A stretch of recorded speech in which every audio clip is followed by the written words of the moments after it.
o Outubro Rosa. A gente vai estar falando sobre prevenção, sobre câncer de mama.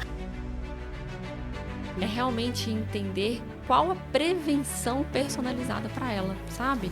Porque se ela for classificada como uma mulher de alto risco para câncer de mama pelos seus antecedentes pessoais e ou familiares, a gente começa a fazer exame mais cedo. Falta muito essa questão do acolhimento, né, com o paciente. A gente sabe que o paciente ali não está passando por uma situação boa, e o que você falou não é só ali o descobrir, né, se ela está ou não com câncer, mas tem toda a questão, como eu vou falar com a minha família. Mais um Natcast no ar. Se você já está nos assistindo, já curta esse podcast, já compartilha. Se você ainda não é inscrito aqui no nosso canal, se inscrevam para vocês ficarem aí ligadinhos em todos os nossos conteúdos. E hoje vamos falar um tema muito especial, que é o Outubro Rosa. A gente vai estar falando sobre prevenção, sobre câncer de mama, e para estar falando um pouquinho hoje aqui comigo, estou com a doutora Flávia Porcino. Doutora, gratidão, né, por você estar aqui no Natcast após um ano, né, doutora? Está aqui também trazendo, né, hoje a gente vai falar um pouquinho do Outubro Rosa, da prevenção, dos cuidados, né, da mulher. A doutora que é médica, ginecologista e mastologista. Doutora, eu gostaria, né, que você se apresentasse, falasse um pouquinho de você. A doutora tem um currículo, né, bem grande aí, de várias especializações. Fale um pouquinho, né, de cada uma, de todo o seu, na sua trajetória aí, na sua profissão. Nath, obrigada mais uma vez pelo convite. Igual você falou, completando o ano, né? Sim. Quando a gente gravou sobre Outubro Rosa no passado, eu estava no comecinho da gravidez do meu segundo filho, agora ele fez 4 meses. Então, repetimos aqui esse ciclo de informação para sua audiência, para minha audiência, né? Dando cada vez mais dados e informação de qualidade sobre o câncer de mama. Então, muito obrigado pelo convite, pela oportunidade de falarmos de novo. De novo. Doutora, e antes da gente entrar aí, né, no nosso tema, como que tem sido a sua vida, né? Muita mudança, né? Quando você veio aí, você estava gravidinha, agora já é mãe pela segunda vez. Como que tem sido, né, todo esse cuidado seu da questão, né, mulher, mãe, esposa, empreendedora também aí no seu trabalho? Como que tem sido esses desafios do dia a dia? São muitos, né, Nath? Então, aqui em off, você me perguntou como dar conta de tudo. Isso não existe. Sim. Então, assim, os 40 chegando aqui, batendo na porta, né? A gente já fica com uma certa maturidade de entender que são escolhas, né? Então, cada momento da vida a gente prioriza um aspecto. Então, agora com a maternidade, sou casada, mãe, igual você falou também, profissional. Eu gosto de cuidar de forma muito personalizada das minhas pacientes. Então, a gente já vai entendendo que a vida são os pratinhos mesmo, em equilíbrio. Quando um tá capengando, a gente vai lá, cuida. E ter a maturidade de levar isso numa boa, né? Sim. Com a cabeça mais tranquila, porque dar conta de tudo a gente realmente não dá, né? Então, falando até no cenário um pouquinho das pacientes, né? Às vezes ainda vem esse diagnóstico de câncer de mama, que sem dúvidas passa a ser um dos temas mais importantes da vida de uma mulher quando ela tem um diagnóstico, mas a gente não pode esquecer de todo o resto, né? Então, por isso a gente falar da importância do Outubro Rosa também, não só para diagnóstico, prevenção, mas como um momento da gente falar de muita coisa que é importante, né? Sim. Então, você perguntou um pouquinho da minha formação antes, quem é a Flávia, né? Então, a gente estava brincando aqui que mudou do ano passado, é um filho a mais no currículo, né? É isso. Mas, então, eu sou de Minas Gerais, vim para São Paulo em 2012, me formei na Federal de Minas Gerais em Medicina e queria muito fazer minha residência médica na USP, consegui vir para cá em 2012. E aí eu emendei 2 residências médicas por lá. A primeira foi em ginecologia e obstetrícia e a segunda foi em mastologia, né? Então, o mastologista, ele é um ginecologista ou um cirurgião geral. Então, a minha formação de base é ginecologia. Então, eu tenho esse olhar para a saúde da mulher de uma forma bem integral, que eu acho bem bacana da gente conseguir abarcar muitas questões do feminino com essas especialidades, né?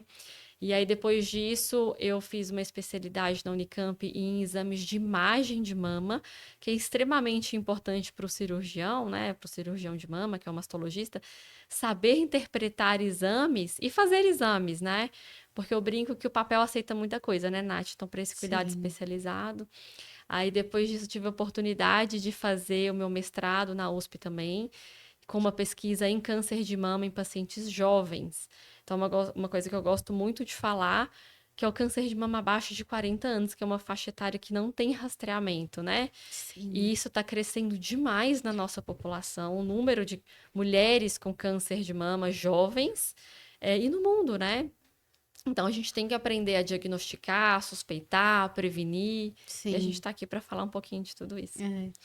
Todo mês, né, doutora? Eu acho que todo mês a gente tem que se falar sobre saúde, né? A importância, saúde da mulher, saúde do homem. Mas por que que Outubro Rosa foi escolhida aí, você sabe dizer, para a questão da saúde da mulher, para o câncer de mama?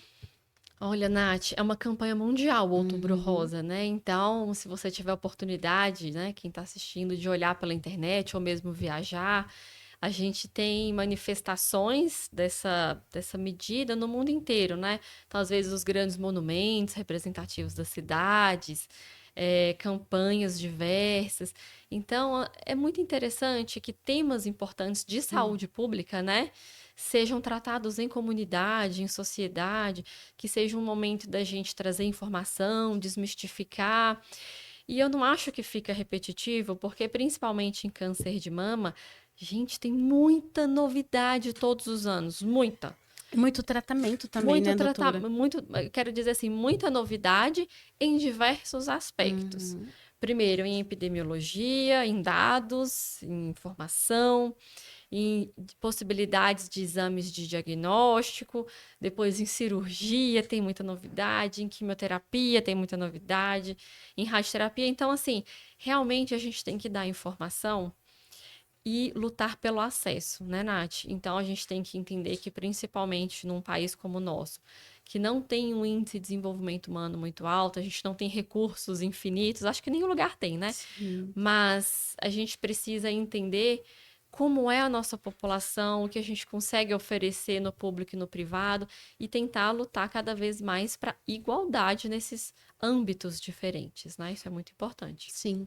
Doutora, e do ano passado para cá, o número de cânceres, né, aumentou, diminuiu? Como que tá isso, né? Você falou da questão também de vários tratamentos que tá ali se atualizando.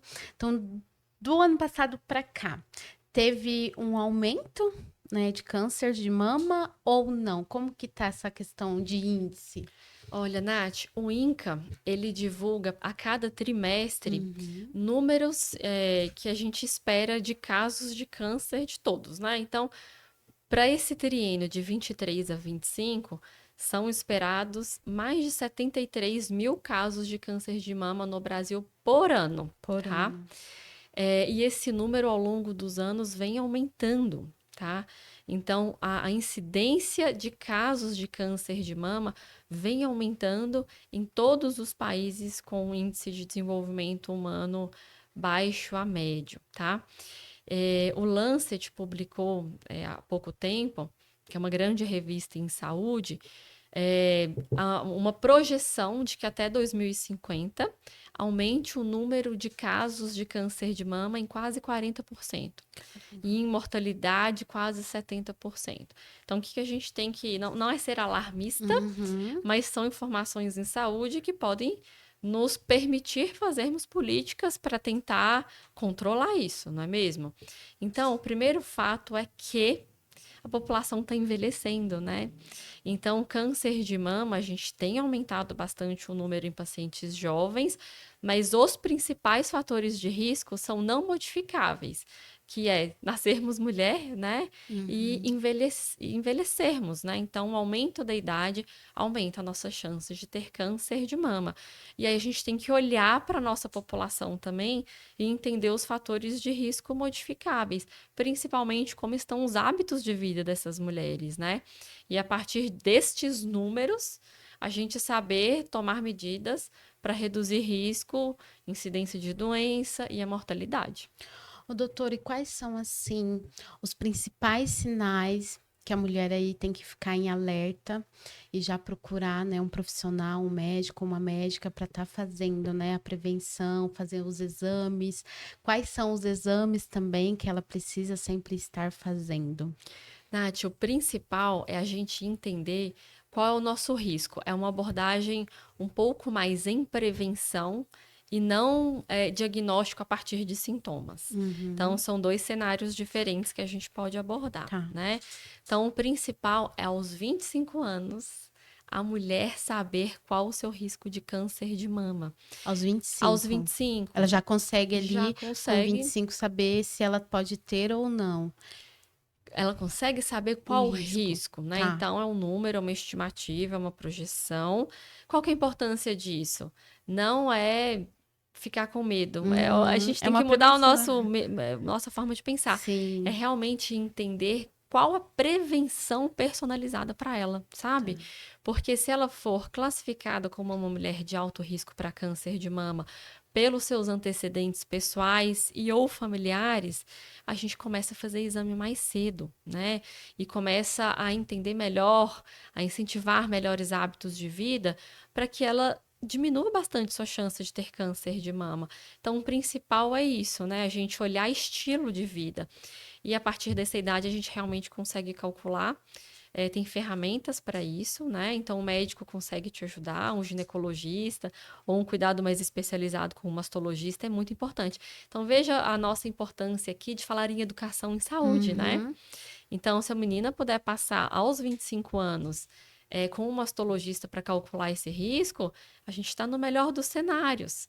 Então, aí a gente vai saber com que idade ela deve começar a fazer exames.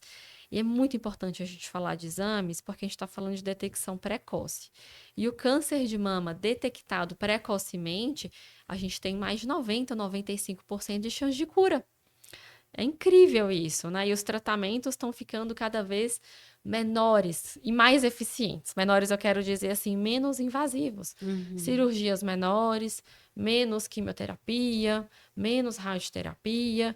Isso quer dizer mais qualidade de vida, retomar todos os aspectos da sua vida mais cedo, mais rápido, né? E tornar o câncer de mama só uma página, né? Que virou ali, às vezes com mais dificuldade, às vezes menos, mas um capítulo da nossa vida como alguns outros, né? Difíceis que a gente pode encarar na vida. Então, para a população geral, que eu estou falando aqui de risco habitual, né? Então, assim, eu não tenho grandes antecedentes pessoais, nem familiares, meus hábitos de vida estão controlados. Eu tenho que começar a fazer exames de mama aos 40 anos, com o objetivo de fazer essa detecção precoce do câncer de mama. Então, a mamografia, ela deve ser feita para todo mundo a partir de 40 anos. Esse é o exame mais importante, tá? Não é ultrassom aos 20, aos 25, aos 30, nada disso. O que reduz mortalidade por câncer de mama é uma mamografia bem feita, com bom posicionamento, boa qualidade do aparelho, porque tem isso, né, Nath? Tem. Então, a gente aqui no Brasil tem uma Comissão Nacional de Mamografia, que inclusive ajuda a cuidar desses aspectos técnicos que o paciente não tem acesso. Como é o laboratório, como é o aparelho, qual é a qualidade de imagem de laudo que é gerado, porque senão vira só um, um caminhão do Outubro Rosa que a gente não tem lastro de qualidade. Isso é muito ruim, né?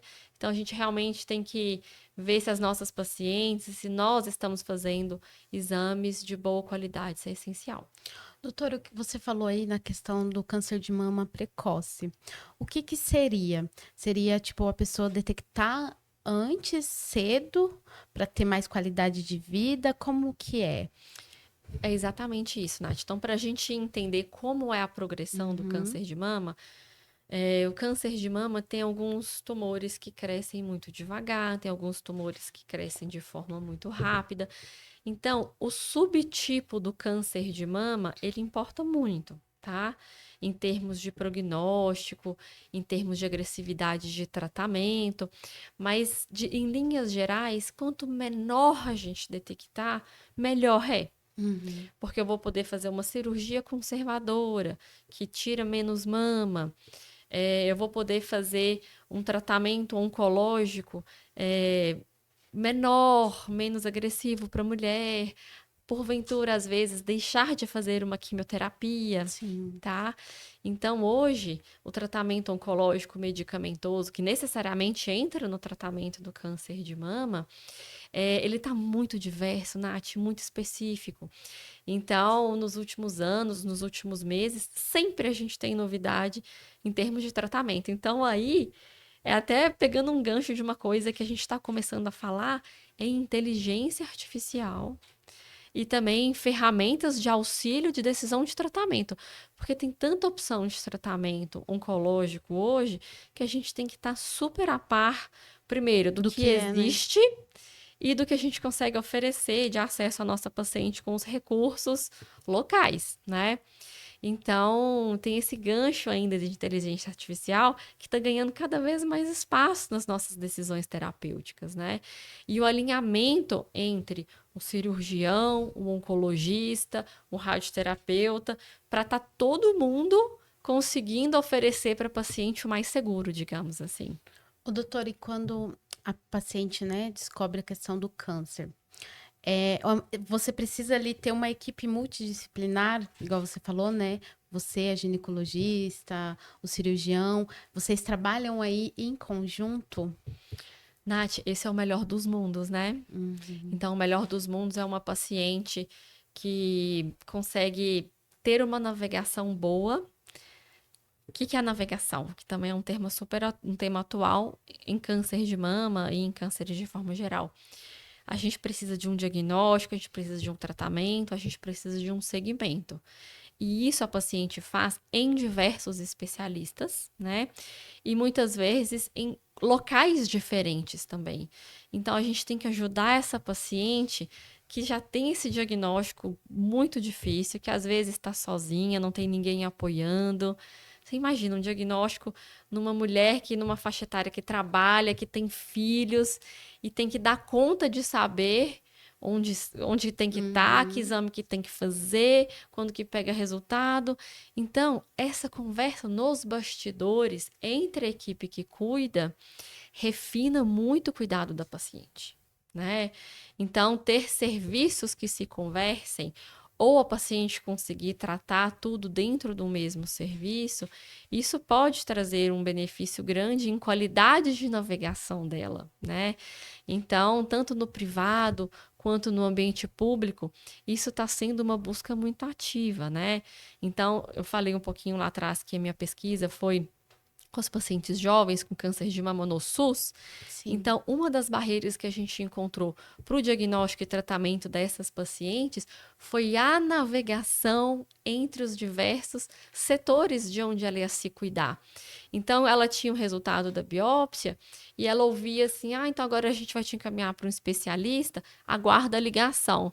Então, aquela paciente não tem muito para onde correr e fica ansiosa, e às vezes a informação não chega até ela de onde ela deve procurar. Então, os desafios dessa jornada da paciente são muito grandes. Então, quanto mais a equipe médica ou o sistema que acolhe essa paciente conseguir resolver essa navegação, mais suave vai ser essa jornada Essa para a jornada. paciente. É. É porque, imagine, né? Mexe muito com o emocional da paciente. E aí, até com o da doutora, né? Isso que eu ia te perguntar. Como que você lida, você como mulher e como médica, com a sua questão emocional ali também, de uma paciente que tá com câncer de mama? Olha, Nath, muitas vezes são mulheres com a vida muito parecida com a minha, Uhum. pessoal, né? Então, mulheres que trabalham, que têm filhos, que precisam organizar toda uma rotina, e aí vem um diagnóstico desse. Então, é uma dor, assim, que eu vou te dizer, assim, até no aspecto bem Uhum. pessoal, é uma dor que me afeta Sim. e que eu cuido disso. Então, abraçando muito a jornada da minha paciente, porque eu consigo enxergar um pouco além do diagnóstico. E eu acho que é isso que eu tento batalhar para as minhas pacientes enxergarem também. Obviamente, assim, para mim, entender como é o diagnóstico para essa paciente, se ela está com alguém, quanto de informação que eu passo no momento do diagnóstico, porque tem tudo isso, existem perfis de pacientes diferentes também, sabe, Nath? Sim. Então, dar o passo a passo do tratamento, conversar com os colegas que vão seguir nessa jornada da paciente. Mas o que vem me sensibilizando cada vez mais é além do diagnóstico e tratamento, inclusive trazer informação para essa mulher não médica, tá? Então, já nessa consulta do diagnóstico, se houver espaço ali, eu gosto de falar um pouco de autocuidado, cuidado em saúde mental, autoestima, organização financeira. Porque, Nath, eu tenho certeza que nada disso a mulher pensa, assim, muitas vezes por si naquele primeiro momento, né? Então, entender como que vai dar notícia para os filhos, para o parceiro que às vezes não está ali naquele local. A gente tem muito acolhimento, mas tem muito preconceito e tabu em relação ao câncer de mama. Quem vai ajudar com essa paciente nas tarefas de casa? Quem vai cuidar da espiritualidade dessa mulher ou como ela vai ter ferramentas para cuidar disso? Então, eu quero dizer que esse diagnóstico, ele me afeta nesse sentido de querer trazer muita informação e solução, inclusive não médica, para a minha paciente. E da gente estar falando aqui nos podcasts também, ter essa oportunidade com você, de trazer essa programação, né? Então, ano passado eu tive uma oportunidade muito bacana de fazer um evento com mulheres de outras áreas e cada uma falando um pouco de si. E esse evento foi organizado por um grupo de mulheres que trabalham com investimento financeiro, planejamento patrimonial. Então, Outubro Rosa é um momento de falar de prevenção, é um momento de falar de diagnóstico, mas é um momento de falar assim: e se for eu, e se for alguém do meu entorno? Essas pautas, esses temas também precisam fazer parte, sabe? Então, será que a gente consegue pensar ao longo da vida? Eu aprendi lá no Outubro Rosa que eu tenho que fazer um planejamento para possíveis momentos difíceis da minha vida. Pode ser um câncer de mama, pode ser alguma outra doença, pode ser. Assim, Nath, a vida é muito rica em intercorrências, digamos assim, né? Então a gente tem que estar pronto para algum deles. Então, o momento de falar sobre Outubro Rosa é o momento de falar sobre terminalidade de vida, muitas vezes, abrir espaço para temas que são tabus muito grandes na nossa sociedade, né? Sim. Então, poder falar sobre isso é muito bom e trazer esse tipo de informação, esse tipo de programação. Eu faço terapia, tá? Então, já tem uns 2, 3 anos que eu faço terapia. Eu acho que a maternidade traz uma sensibilidade, um olhar, um cuidado para si e para o outro mais refinado. Então, depois disso, eu sinto que eu calço mais o sapato da minha paciente nessas dificuldades. Eu sempre gostei de ser muito acadêmica, assim, o que precisa ser feito, o que precisa ser encarado. Agora eu entendo um pouco melhor que às vezes a coisa tem seu tempo para acontecer também. Cada um tem o seu momento. Então, é uma beleza do amadurecimento, né? Então, eu tento trazer isso para minha paciente também e assim, eu não tenho dúvidas de que quando eu cuido de alguém, eu cuido com um olhar muito acolhedor e eu tento passar para a paciente muita verdade na informação, seja ela boa, seja ruim, e eu sempre acredito que o melhor vai acontecer, sabe, Nath? Então, durante uma jornada muito difícil de diagnóstico e tratamento, tem muita coisa boa que pode vir dali, porque eu acredito nisso e porque eu vejo isso nas minhas pacientes, né? E em muitas pacientes que não foram tratadas por mim, mas que conseguiram sair dali com muita coisa boa e positiva na vida. Então, eu tento trazer isso para quem eu cuido também. Sim. E eu acho que falta muito isso, né, doutora? Nem todos os profissionais, mas ainda falta muito essa questão do acolhimento, né, com o paciente. A gente sabe que o paciente ali não está passando por uma situação boa e o que você falou não é só ali o descobrir, né, se ela está ou não com câncer, mas tem toda a questão Como eu vou falar com a minha família, se ela tá sozinha, se ela não tá, a questão do que você falou, né, da questão do planejamento financeiro, como que vai ser? Se essa mulher ela vai ter acesso, né? E muitas vezes a gente vê que nem todas as mulheres conseguem esse acesso, aí tem que ir para a questão pública. Como que é? O que que a mulher tem direito? Se você pudesse explicar um pouquinho na questão pública, né? Para quem não tem acesso ao tratamento no privado. Olha, Nath, eu trabalhei, minha formação toda foi no público, né? Uhum. Num público que, na verdade, é uma ilha de riqueza dentro do público no Brasil, né? Que foi o Instituto Uhum, do Câncer da Faculdade de Medicina da Universidade de São Paulo, mas reflete um pouco da navegação da paciente no público também, né? Então, o maior desafio é a gente conseguir levar principalmente a paciente jovem para diagnosticar, por essa falta de exame de rastreamento, que ainda não é para fazer, né? Mas a partir do momento que a gente consegue fazer esse diagnóstico, essa navegação entre os diversos níveis de atenção à saúde é um grande desafio. Mas o sistema público, ele está ou deve estar, né, totalmente capacitado para fazer todas as partes do tratamento da paciente, tá? Então, o câncer de mama é o principal da mulher, tirando o câncer de pele, né, no nosso uhum. país. E as políticas públicas estão cada vez mais voltadas para o incentivo desse diagnóstico precoce, início de tratamento. A gente teve a pandemia há poucos anos, né? Que teve Sim. um baita prejuízo nisso tudo e foi bem ruim. A gente começou com muito diagnóstico avançado logo a seguir. Isso reflete até hoje, né? Em muitos locais, né? Só que a gente consegue, pelo SUS, sim, fazer diagnóstico, fazer tratamento, cirurgia. Existe no SUS também a disponibilidade de fazer reconstrução das mamas, todo o tratamento oncológico, radioterapia. Assim, obviamente existem seus desafios em disponibilidade e agilidade da fila, né, Nath? Só que por isso que é importante a gente entender quais são os direitos do paciente com câncer, né? Sim. Então, eu gosto muito de mostrar para as minhas pacientes, isso que todo mundo que está ouvindo a gente pode conhecer, que é o Oncoguia. Oncoguia. Oncoguia, entra lá na internet e vê, que é um grupo muito bacana que fala muito sobre os direitos do paciente com câncer, tá? Tem muita coisa bacana lá além disso. Legal. Mas lá tá tudo bem descrito em cartilhas. Então, assim, é importante que diante de uma suspeita de câncer, a gente consiga esse diagnóstico em até 30 dias. Depois o início do tratamento em até 60 dias. Isso são leis, Nath, do nosso país. A gente sabe das dificuldades em cada região. Muitas vezes no privado e na saúde suplementar também, esses períodos não acontecem, né?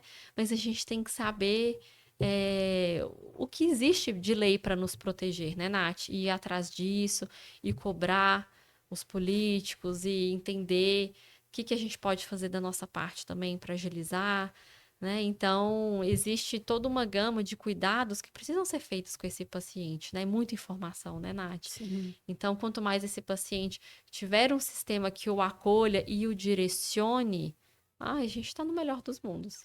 É, eu, assim, a gente vê, né, nas cidades maiores que algumas empresas, escolas, faculdades levam bastante essa questão, né, de palestras para estar trazendo ali esse olhar para a mulher. Mas ainda tem alguns lugares que a gente vê que falta um pouco, né, doutora, dessa questão de informação, tanto como você falou, né, muitas jovens já tendo câncer de mama já, né, numa idade mais baixa, que é que o pessoal fala o normal. Ah, eu só vou procurar uma médica para saber se eu posso ter lá com os 40 anos, né? Então, assim, você acha que falta um pouco mais as empresas ter esse olhar para a mulher de trazer essa questão da preservação, palestrante, médicos para estar falando, em escolas também, em faculdade hoje em dia, para trazer cada vez mais a consciência? Ah, Nath, sem dúvidas, né? Sem dúvidas. Então, às vezes, no privado, assim, a gente vê muito só palestra de Outubro Rosa, né? Mas o ano inteiro ele deve ser falado. Então, para temas importantes de saúde pública no nosso país, como o câncer de mama, a gente tem que ter janelas de oportunidade para falar sobre isso durante todo o ano, né? Então, mas uma coisa super interessante em termos de educação para médicos também, a gente tem que lembrar que o ginecologista, ele precisa falar mais sobre isso Uhum. nas consultas para as mulheres, sabe? Porque as mulheres, de forma geral, procuram mais atendimento do que os homens, né? Então, em empresas, isso é muito importante. As lideranças femininas estão ocupando cada vez mais esses autocargos em empresas, tanto públicas quanto privadas, né? E trazem esse olhar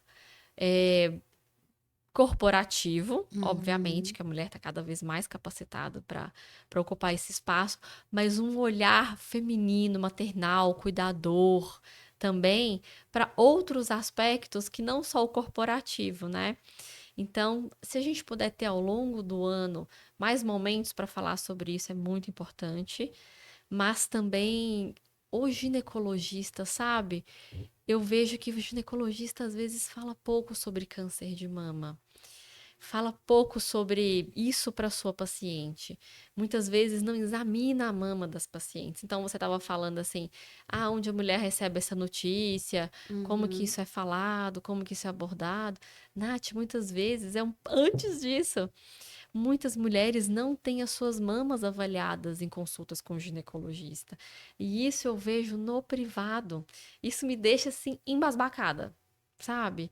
Eu fico impressionada de ver como que a paciente que está ali na sua frente não tem as mamas examinadas. Então, todas as mulheres precisam saber que o exame clínico das mamas é muito importante. Eu sei que muitas vezes os médicos não têm tempo para examinar a paciente e aquela consulta que era para ser de rotina, para levantar riscos, rever hábitos de vida, vira quase que uma consulta de De pronto-socorro. pronto-socorro.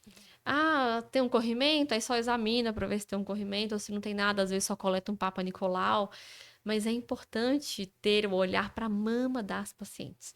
Então, as mamas precisam ser examinadas, sabe? Eu vejo que isso é uma deficiência de muitos atendimentos que eu vejo por aí, né? Então, levar essa informação para a paciente que as suas mamas precisam ser examinadas na consulta ginecológica de rotina já é um ganho. De qualquer, acima dos 25 já pode estar fazendo essa questão das mamas, Sem doutora? dúvidas. Sem dúvida. Então, assim, idealmente, o ginecologista ele faz parte do autoconhecimento da paciente, né? Então, depois que a menina menstrua, trazer muita informação, é, cuidado com o corpo, mas aí tem que avaliar desde aí o desenvolvimento mamário, né? Hum. Então, é importante que o médico veja como essa menina está se desenvolvendo, assimetrias, alterações congênitas, se ela está se cuidando, né? Então, é importante a gente ver mamas desde o inicinho, não só a partir dos 25. A partir dessa idade, é importante a gente entender os fatores de risco para a gente classificá-la quanto ao risco de câncer de mama. Mas o autoconhecimento, o autoexame, até porque os jovens levam muita informação para casa, né? Muitas. Então, às vezes, a família tem uma informação nova porque o adolescente levou. Então, a gente tem que usar toda a oportunidade que a gente tiver de contato com uma nova menina ou mulher para levar esse tipo de informação para casa também.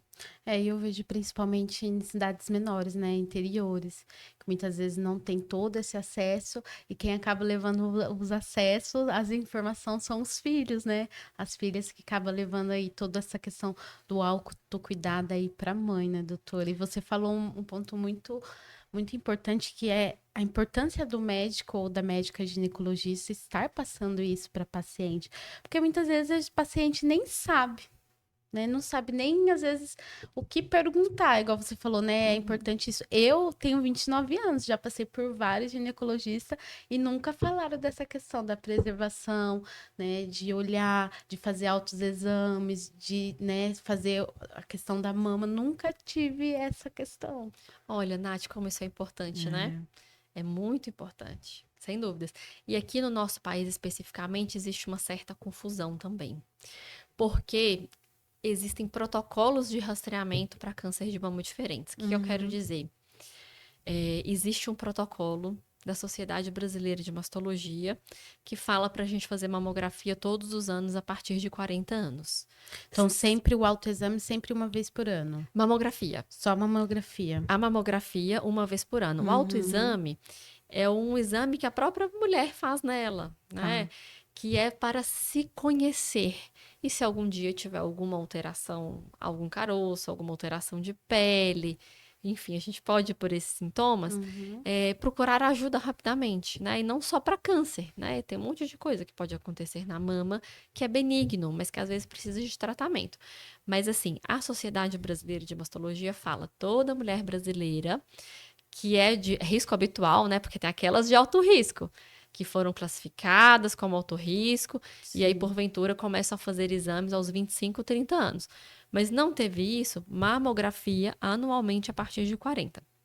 Só que temos uma política pública, né, preconizada pelo Ministério da Saúde, que diz que a mamografia deve começar a ser feita aos 50 anos e a cada 2 anos. Então, essa divergência de diretriz pode levar a divergência de condutas médicas também e de informação que chega para a população. Então, eu, como mastologista do nosso país hoje, eu falo, quem puder seguir a recomendação de fazer mamografia aos 40 anos anualmente, isso reduz mortalidade da nossa população por câncer de mama.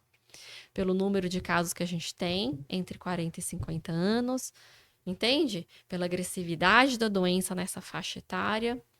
Então, é muito importante que a gente siga esse protocolo se onde eu estou inserido me permitir acesso a esse exame, né? Então, ano passado teve uma baita polêmica que a saúde suplementar, os convênios não queriam fazer entre 40 e 50 anos, queriam mudar, né, esse acesso, mas isso já caiu, né? Então, agora a saúde suplementar já está autorizando esses exames, enfim. Mas a política pública do Ministério da Saúde ainda é preconizar os 50 anos. Então, veja quantos diagnósticos perdidos. Então, a nossa luta agora em política pública está nesse sentido também, de fazer esse ajuste para igualdade de acesso ao exame de rastreamento. Doutor, e o autoexame, né, que você estava falando que a própria mulher ela pode estar fazendo. De quanto em quanto tempo é importante ela estar se autoexaminando ali, olhando para ver se tem alguma coisa, se não tem?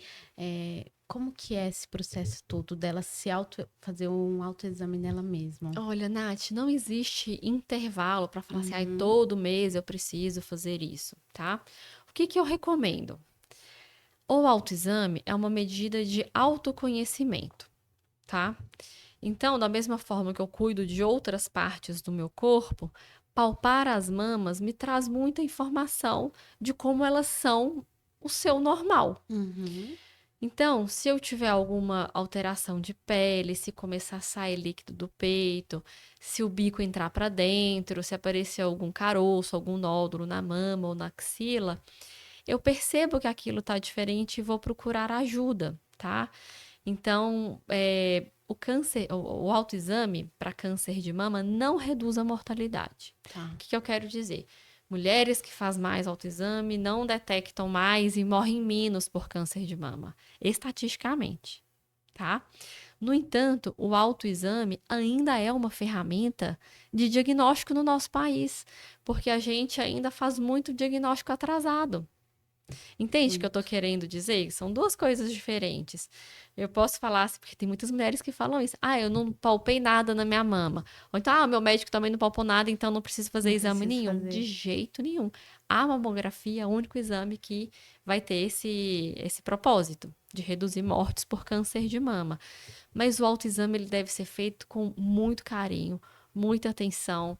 Então, assim, mas não existe uma regularidade, mas tente fazer isso em momentos ao longo do ano, né? Ali no banho, ou muito interessante também, de frente ao espelho, porque no banho, às vezes, olhando de cima, você não consegue ver a sua mama. É importante palpar e é importante ver, né? Porque olhando de cima, às vezes, não consegue ver tudo. Sim. Então, é interessante que a gente realmente faça isso não procurando câncer, sabe, Nath? Mas entendendo como você é. Conhecendo seu corpo, Conhecendo né, seu doutora? corpo, isso é muito valioso. Ô, doutora, e assim, tem algum mito que você ainda escuta em relação ao mito ou tabu que você escuta muito sobre a questão do câncer de mama? Nossa, Nath, alguns, né? Por exemplo, desodorante causa câncer de mama. Ou o aro do sutiã, o sutiã errado causa câncer de mama. Isso não existe, tá? Então, nenhum tipo de sustentação das mamas pode machucar a sua mama. O que acontece, Nath? Sabe o que que é? É que às vezes a mulher coloca um sutiã diferente, às vezes tomou uma pancada na mama e fala assim: né, quando a gente tem um diagnóstico do câncer de mama, foi esse ferrinho que me deu, porque o ferrinho pegava bem aqui. Uhum. Ou, o cachorro pulou no meu peito, aí machucou. Sabe o que que é isso? É que aquilo levou a mulher a, às vezes, procurar um atendimento, ou às vezes ela colocou a mão na própria mama e sentiu um E caroço. sentiu. Entende? Então, não é aquilo que causou a doença, mas aquilo levou a paciente a se tocar, né? Mas eu acho que o mito que a gente mais tem que, assim, destruir e em tempos de internet, fake news, e cada um fala o que quer, né, Nath? É. A gente tem que vir falar o que realmente é, pra gente ganhar esse espaço, né, de informação com qualidade. Mas muita gente aí fala na internet que a radiação da mamografia causa câncer de mama. Já ouvi Isso, falar. então, quantas mulheres deixam, assim, tem nomes, nem vou falar grandes nomes porque eu Uhum. não quero dar importância para isso, mas assim, nomes que têm muitos seguidores na internet. Falam isso, muitas mulheres deixam de fazer mamografia. Deixam de fazer um diagnóstico precoce. Isso é um crime, na minha opinião. Entende? É. Porque a literatura já é muito robusta nesse sentido, de que a mamografia é muito segura para fazer, tá? Então, não existem casos de câncer de mama relacionados à radiação de mamografia, né? O que a gente tem que entender? Só da gente estar aqui no estúdio com luz, se expondo à luz solar, existe uma radiação natural que a nossa pele, o nosso corpo recebe ao longo da vida, que é totalmente segura, é totalmente normal da nossa vida na Terra. A mamografia, ela agrega muito pouca radiação, tá? E ela reduz a mortalidade por uma doença que é a principal causa de morte por câncer em mulheres no nosso país. É, Entende? é Então, tudo é muito. na balança, né, Nath? É, é igual você falou, a internet ela tá para ajudar, mas também tá para atrapalhar muitas coisas, É, né, doutora? De levar ai, essa questão da informação ai. correta. E assim, a informação, Nath, ela tá aí mesmo que você não esteja na internet. É uma coisa impressionante. Outro dia, uma paciente me procurou porque ela falou que viu um vídeo meu no TikTok. Eu falei, eu não tenho TikTok. Então, você vê que uma coisa onde você apareceu, isso pro bem e pro mal, né? Sim, Aquilo circula. Se tem algum engajamento, aquilo circula meio quase que sem controle, né? E a gente tem que estar muito esperto de pegar a informação, porventura, na origem, porque agora você já viu esses vídeos de inteligência artificial sim. que você, assim, dependendo da qualidade, você não sabe se foi Se a é pessoa verdade ou que se falou ou não, é porque a cara, a voz é o tudo. trejeito, enfim, da pessoa. E se falar uma besteira ali, às vezes aquilo circula. Então, assim, a gente vai passar por uma era agora, acho que já tá, né? Em que a gente vai ter que saber muito de onde a gente consome a informação. Porque hoje não é porque tá gravado que foi aquela pessoa Que que foi... falou, é um negócio meio maluco, né? Então, a gente saber onde existem boas fontes de informação e seguras é Sim. onde a gente tem que ir atrás. Ô, doutora, e qual que é também a importância hoje de um apoio emocional, né, de uma psicóloga, uma terapeuta, para essa paciente também aí durante todo o tratamento, né, ali quando ela recebe a notícia no tratamento, para ajudar nessa questão emocional, né, porque mexe com muitas emoções, né, da mulher. Como que é para você, sim, também falar um pouco dessa importância dela ter um acompanhamento psicológico e emocional? Sabe qual que é a importância, na minha opinião, Nath? 300%. Se puder falar 1000%. Sim, Sabe por quê?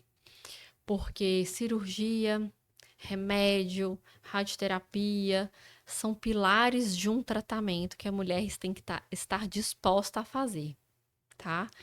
E para alguém conseguir levantar para fazer um tratamento que tem seus desafios, ela precisa estar com a saúde mental cuidada, né? Então, eu não tenho dúvidas de dizer que isso é uma das facetas do tratamento do câncer de mama mais deixadas para lá, sabe? E é muito difícil. É muito difícil quando eu vejo uma paciente que desenvolve sintomas muito importantes de ansiedade, de depressão, e não consegue se tratar de forma adequada. E isso acontece, tá, Nath? Uhum. Então, já no primeiro momento, entender que esse apoio psicológico, ele deve ser incentivado. A gente tem que abrir portas para essa paciente conseguir cuidar disso, porque ela precisa de um ambiente seguro para dividir suas dores, suas angústias e facetas do tratamento que muitas vezes na consulta médica não existe oportunidade nem tempo de falar, né? Sim. Então tudo importa, todas as dores, dificuldades importam e devem ser faladas, devem ser cuidadas, valorizadas. Então, 100% de importância, Nath.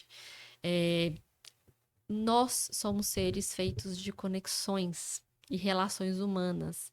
E ter essa validação, ter esse cuidado em saúde mental é fundamental. Às vezes a paciente não consegue passar por um atendimento especializado com psicólogo. Então, ter uma rede de apoio, um amigo, um parceiro, a mãe, uma irmã, alguém de confiança que você possa falar sem ser julgado, sabe, Nath? Uhum. Acho que para tudo na vida, nem só para mulheres que Sim. estão em tratamento, mas nesse cenário específico é muito importante. Porque, por exemplo, me impactou muito uma paciente minha, recente, 38 anos, diagnóstico de câncer de mama, 2 filhas. No início da adolescência, ela estava sozinha no momento, na primeira consulta que ela trouxe para mim o resultado. E ela falou, assim, escorreu um pouquinho de lágrima, assim, quase nada, né, naquela consulta. E ela falou que o marido dela nunca viu ela assim, sabe? Então, nós temos uma rocha aqui, né? Então, assim, pra gente tentar dar conta de De tudo, porque igual a tudo. gente falou, a gente não dá conta de tudo, mas pra gente conseguir encarar a nossa realidade, muitas vezes a gente coloca uma fantasia, uma Uma máscara, máscara. que aquilo vira a nossa personalidade, né? Então, mas existe alguém ali por trás que precisa ser cuidada. Então, a gente precisa saber, às vezes aprender ao longo da vida, a gente vai aprendendo, né? Que mostrar vulnerabilidade não é fraqueza, pode Sim. ser força e pode ser inspiração para outras mulheres, para as nossas filhas, para os nossos parceiros. Então, é um momento também, acho que igual todo momento difícil na vida, de entender realmente quem está do seu lado, né? Quem são seus verdadeiros amigos, parceiros, onde você encontra apoio, porque a jornada do diagnóstico e tratamento do câncer de mama pode ser muito solitária. E no nosso ciclo a gente não encontrar esse apoio. Por isso que ter grupos de apoio é muito importante, Nath. Grupos de iguais. Quem está passando por essa jornada, como você, quais são Uhum. as dificuldades que essa pessoa está lá na frente já viveu, como você pode se prevenir para não ter essas dificuldades, ou como passar de forma mais suave ali. E aí eu gostaria até de deixar um alerta, que foi uma coisa que eu vi, que também acho que merece um ponto de atenção, tá? Então, grupos de apoio precisam ser grupos de apoio com moderação. Tá, Nath? Uhum. O que eu quero dizer? Além de buscar informação em um lugar que tem realmente informação de qualidade e relevância, que esses grupos de apoio consigam te incentivar, empurrar para frente, aquele dia que você tá, dar um chute na sua bunda e você ficar melhor, entende? Porque eu já vi em grupo de WhatsApp de hospital, eu converso muito com as minhas pacientes, falo assim, onde você busca esse Sim. apoio? Ah, eu tenho um grupo de mulheres que eu conheci no corredor do hospital. Aí você pega para ver aquele grupo de WhatsApp, não existe um moderador, não existe. Então vira um grupo de conversa. E ali pode ser um grupo de muita angústia, tá? Então, às vezes, o paciente prefere nem ter, que nesse sentido eu acho, né, que tem que ser levado em consideração mesmo. Mas às vezes aquele ambiente tão pesado te gruda, sabe? Que em De vez de te você. ajudar, É, te e leva pra você baixo, né? antecipa algumas coisas, ou às vezes nem antecipa, coisas que nem vão acontecer com você. Entende o que eu tô querendo dizer? Então, Sim. assim, a gente precisa de uma válvula de escape. né? Uma válvula, ambientes seguros para a gente conversar e ambientes que vão te incentivar a entender que ali do outro lado pode ter coisa melhor, que o desfecho, apesar das dificuldades, podem vir coisas que vão te agregar, sabe, Nath? Então, um diagnóstico duro como o do câncer de mama nos traz um pouco um choque de realidade do presente. Então, como é minha vida hoje, o que eu construí, o que eu quero para daqui a pouco. Então, ter esses grupos de apoio é muito importante, E mas com você qualidade. falando, né, dessa questão dos grupos, eu acho que existe muitas pessoas palpiteiras, né? Tipo assim, o que que seria isso? Ah, porque na minha família tive uma mulher, uma, né, conhecida que teve câncer de mama e com ela foi assim, aí a pessoa já começa, nossa, se com ela foi assim, será que comigo vai ser assim? Que é o que a doutora falou, né? Em vez de elevar a pessoa, trazer uma motivação, começa a desmotivar. Ah, porque você tem que ir em tal médico. Sabe, aquela pessoa que sempre dá o palpite da história do outro, né? E a gente vê que é muito o processo de cada pessoa, né, doutora? Cada pessoa é de um jeito. Não é porque da sua colega, de outro, foi desse jeito que a sua vai ser assim, né? Você também pega alguns casos assim, Ah, doutora? acho que sim, Nath, né? Isso acontece. Mas eu sempre acredito que essas pessoas estão dando a opinião delas para tentar ajudar, Uhum. né? Então a gente entra aí numa outra seara.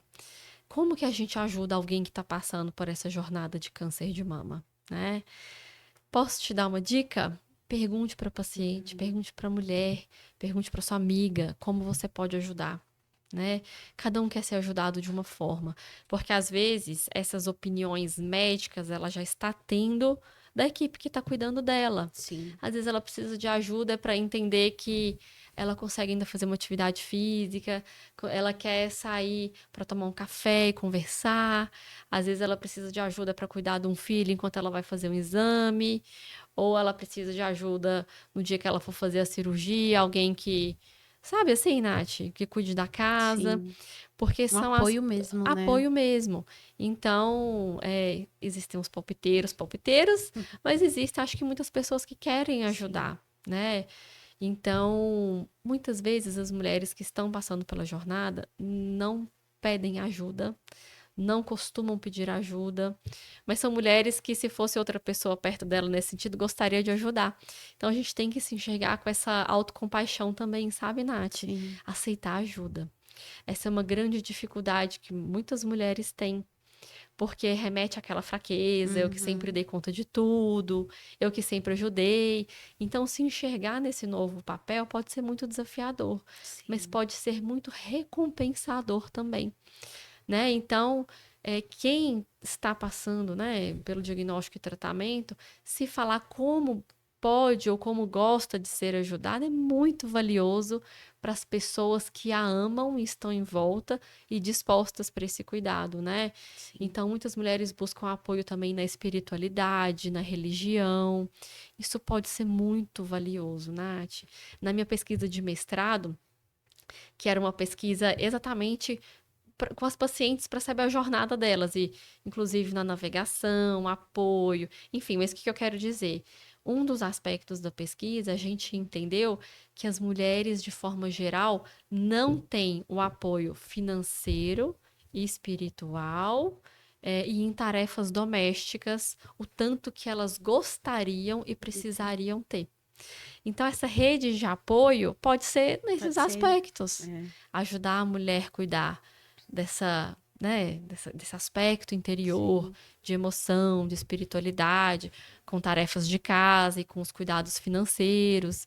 Então, fica aí uma nova possibilidade da gente pensar como ajudar as mulheres As que estão em mulheres. tratamento. Ô, doutora, e pra gente encerrar, que mensagem você pode deixar aí para as mulheres que ainda tá começando a passar por esse processo ou ainda que tem um receio de procurar, né, uma médica aí para estar fazendo os exames, toda a prevenção. E o que que você poderia falar, né, para essas mulheres, para elas estarem aí à procura dos profissionais para estar ajudando? Nath, eu vou tentar ser simples nessa minha mensagem, mas é uma mensagem que eu acredito muito, que é um pouquinho Sim, do que a gente está fazendo aqui, né? Quando a gente se cuida, a gente está cuidando da gente. E a gente está inspirando outras mulheres a se cuidarem. Então, quem se cuida, fale, converse com as amigas, converse em casa, leve essa informação em saúde, porque a gente está falando no mundo de influenciar. A gente influencia o Pro bem, autocuidado né? também para o bem. Então, fica aqui, a minha mensagem é essa. A gente se cuidando, a gente cuida das mulheres no nosso entorno, quem a gente ama também. Então, exames em dia, autocuidado e buscar ajuda sempre no primeiro sinal que precisar. O doutor, e também deixe, né, aí a sua rede social, onde o pessoal pode estar te procurando, se também tiver alguma dúvida, se o pessoal pode estar entrando em contato com você, e aonde você está atendendo aqui também em São Paulo, se você faz consultas online, né? Hoje a gente tem essa Sim, possibilidade também, se você está fazendo. sim, já voltei, né? Tirei aí um mesinho depois da Sim. licença maternidade e voltei com as teleconsultas primeiro, Nath, e funciona Uhum. muito bem, né? Agora eu já tô atendendo presencial já de novo. Mas a teleconsulta, ela ajuda muito para esse acolhimento rápido inicial, né? Sim. Obviamente, como eu falei, né, para investigação de câncer de mama e para rastreamento de rotina, o exame clínico ele é essencial, mas a gente já consegue resolver muita coisa dessa forma, né? Então, a minha rede social no Instagram é o doutora Flávia Porcino. Lá tem acesso ao meu site, as informações de contato de WhatsApp. Vai ser um prazer poder falar com quem entrar em contato aí da sua audiência. Doutora, quero agradecer, né, você novamente por estar aqui no Natcast, por falar, né, desse assunto aí que é muito importante trazer esse conhecimento, essa consciência, né, para as pessoas. Hoje a gente tem muitos meios, né, de estar aí se conscientizando. Então, quero te agradecer por estar aqui novamente no podcast. Obrigada, Nath. Ano que vem estaremos juntas Ah, de novo aqui, estaremos. trazendo mais notícias. Tem muita coisa para a gente falar, né? Sim, todo ano, é como você falou, né? Todo ano tem coisas novas, tratamentos novos, tudo para a gente trazer essa consciência para as pessoas, né? E mais qualidade de vida. A gente tem que Sim, desmistificar que o diagnóstico e tratamento, ele tem seus desafios, mas ele é muito bem sucedido também, né, sim, Nath? Então a mensagem é essa. Obrigada, viu? nada.